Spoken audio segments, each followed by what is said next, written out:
Hey guys, what's up? In this short tutorial, I'm going to teach you how you can create a bar chart for your data in Microsoft Excel. So let's get started.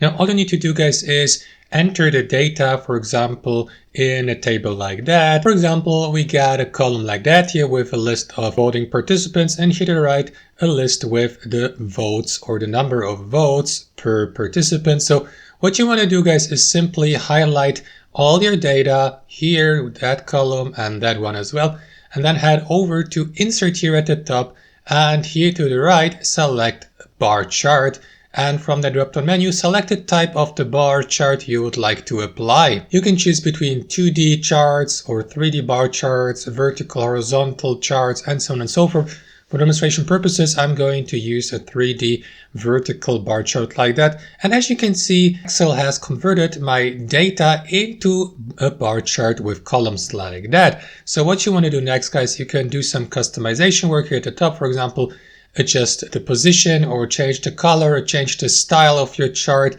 switch the columns, select specific data, change the chart type, and so on and so forth. So just play around with these settings here at the top as much as you like. And that's basically it, guys. Thanks for watching and have a wonderful day.